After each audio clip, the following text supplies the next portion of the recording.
pensamento fala o seguinte: na infância a gente pede, eu te peço, meu Deus.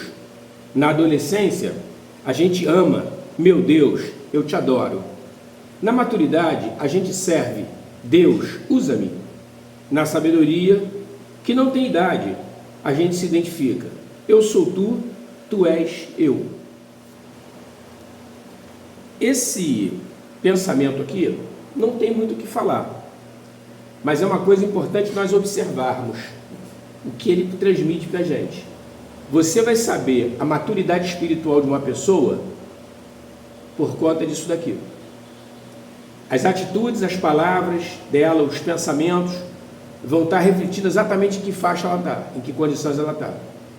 E aqui, na realidade, na parte da sabedoria, onde ele fala tu és eu e eu sou tu, não é uma arrogância, é uma constatação que na Índia é chamada de Adwaita.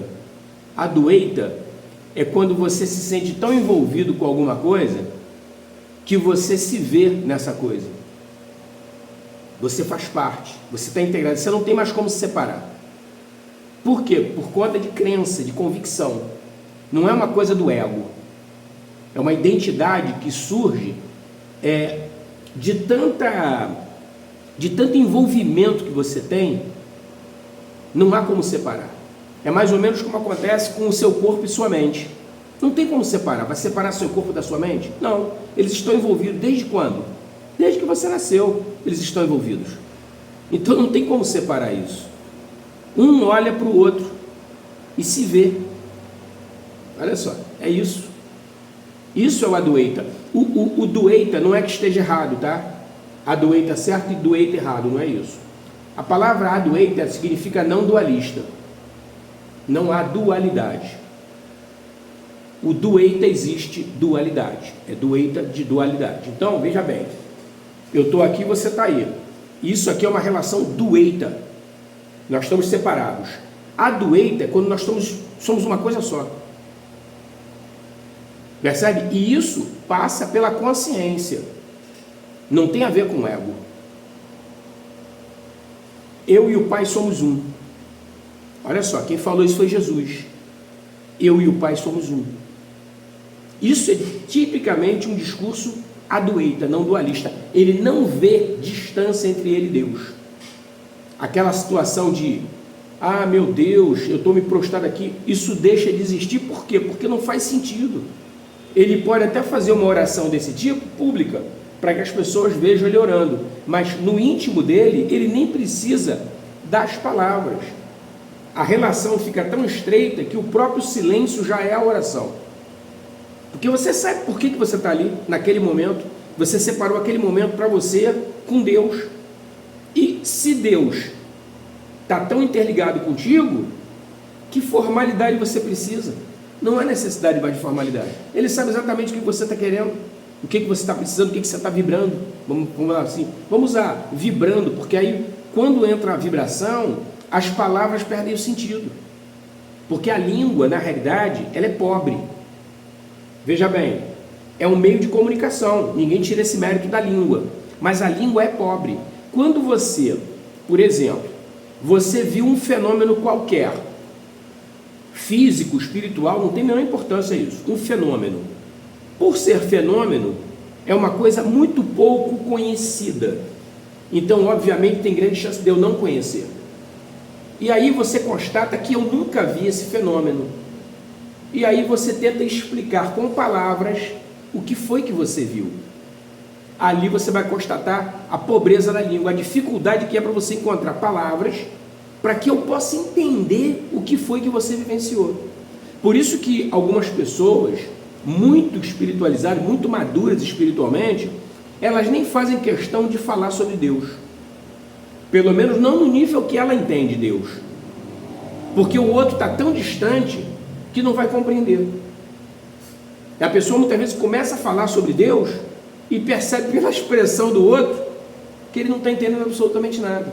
É igual você chegar e pegar assim, para um garoto da terceira série primária e você começar a explicar uma derivada ou uma integral. Você começa a explicar.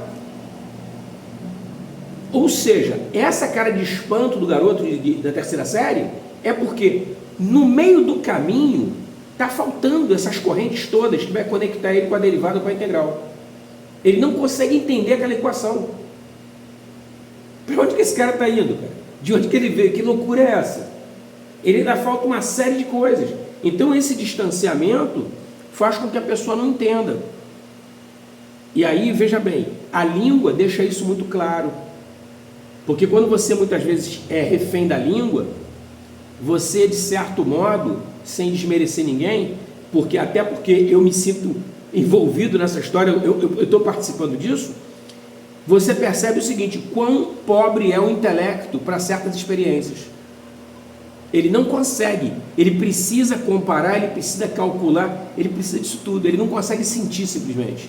Aí é que tem a malandragem que o yoga nos ensina, que é você, e aí para as mulheres é muito fácil isso, entre aspas, é mais fácil do que para os homens, porque as mulheres, a intuição é muito forte nas mulheres, é uma coisa que meio que flui nas mulheres. Então o que acontece? Você sentir as coisas. Olha só, quando você fala, por exemplo, em sentir, eu pensei nesse momento que eu falei, sentir a dor do outro. Cara, como é que você vai usar o intelecto para tentar mensurar isso? Não tem como. Por mais que você faça exames, você vai ficar no meio do caminho. O exame vai te retratar alguma coisa, mas você não está longe de saber o que é a dor dessa pessoa. Com a intuição você sente. Você sente a dor da pessoa. Entendeu? E é maneiro, a intuição, ela é maneira, porque você sente a fraude também. Você sente se a pessoa está te enganando. Às vezes a pessoa fala assim: mas Alexandre, porra, a intuição... Não, a questão não é essa. A questão toda é quão afiado você está com a tua intuição. Quanto que você usa ela? Porque olha só, se você usa 2% da tua intuição todos os dias, o teu nível de sensibilidade é de 2%. Talvez 2% não seja suficiente para ver alguém que está tentando te enganar. É disso que nós estamos falando. Quanto mais você exercita a tua intuição, mais afiada ela fica. É como se fosse um instrumento ali, uma tesoura, um instrumento de precisão para você. Aí você, bateu o olho na criatura, tu fala: meu irmão, isso aí é fraude. Por que é fraude? Se não tem indício nenhum. Eu estou sentindo, olha só, isso tem um peso, cara. Para quem é intuitivo, eu estou sentindo, ou seja, eu sei do que eu estou falando, porque eu senti a fraude. Para quem é intelectivo, e infelizmente a maioria do planeta é intelectiva, tá maluca, cara. Que papo é esse, meu irmão? Tu viu? Tempos depois você comprova que você estava certo, no teu sentir. Percebe? E o grande lance é esse, é você criar uma disciplina, um hábito de usar mais a tua intuição do que o teu intelecto. Mas Alexandre, isso não vai atrofiar o intelecto? Não vai. Por quê? Porque o mundo é intelecto. A gente é regido pelo intelecto o tempo todo. Então não tem como atrofiar o intelecto. O que vai acontecer é que você vai criar primeiro uma equiparação entre a tua intuição e o teu intelecto. Eu não sei se você chegou a ver uma série chamada Os Vikings. Chegou a ver isso, não? Essa série? Sério, tem várias coisas na série. Uma das coisas que é mais interessante, para mim pelo menos, né, é o oráculo. Eles têm na aldeia Viking um cara que é um oráculo. Ele não fica na aldeia, ele fica um pouco afastado. Quando você está com algum problema, algum drama, que faz com que você precise de informações do outro mundo, porque aí você vê como é que os caras já sacavam esse tipo de coisa, isso é antigo. Antes de se materializar, no espaço as coisas já estão sendo formadas. Veja bem, você não é milionária ainda, porque você já pode ser milionária no espaço. No mundo espiritual você pode ser milionária já.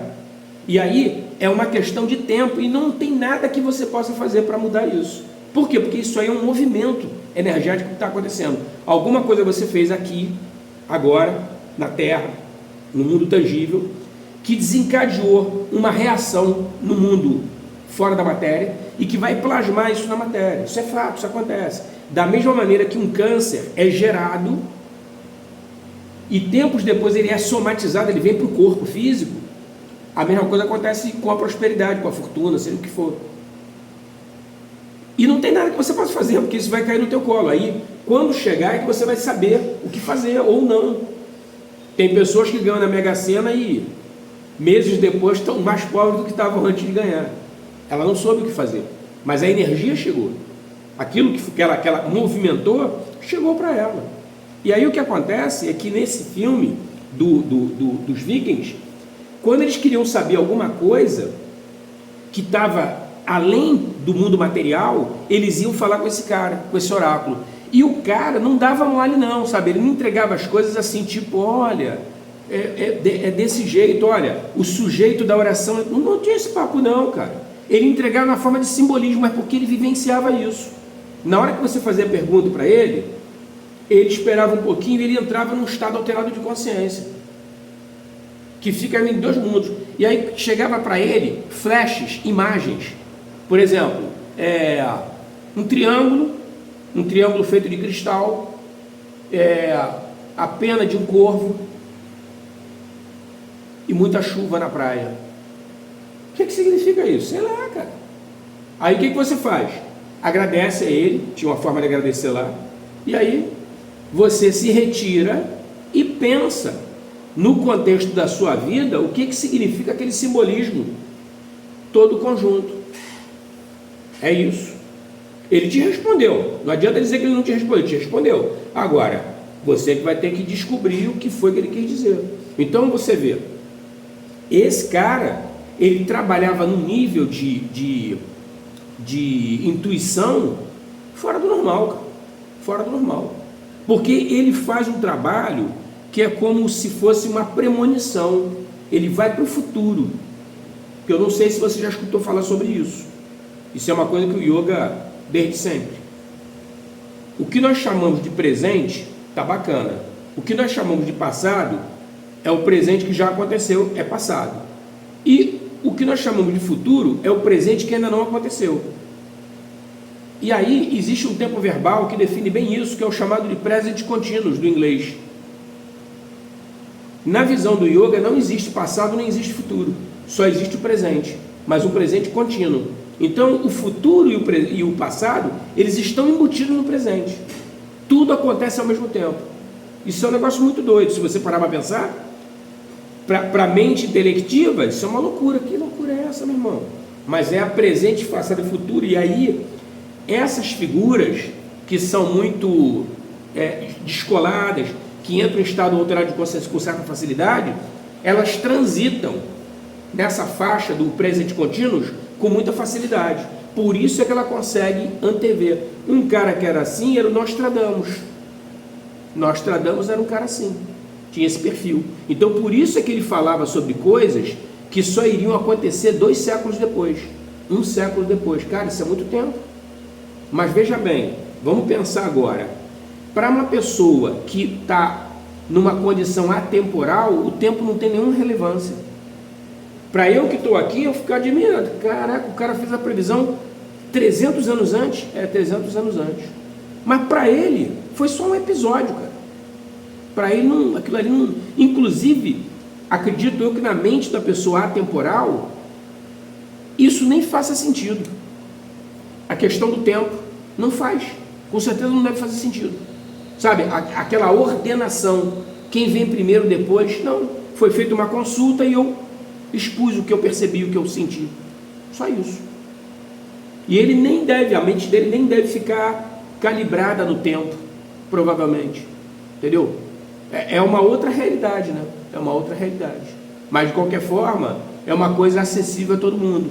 Basta exercitar. O Nostradamus, por algum motivo, ele conseguiu exercitar isso. Esse cara do oráculo também dos vikings e quantos outros. Entendeu? Xamãs, enfim. Uma série de pessoas que são chamados de curandeiros, aquela coisa toda. Muitas vezes são pessoas que têm esse tipo de acesso. Por isso que ele consegue ver o futuro. Por quê? Porque o futuro, na realidade, não tem. Está no presente o futuro. Ele só viu um episódio que vai acontecer, sabe? Mas está no presente para ele. A visão dele é de presente.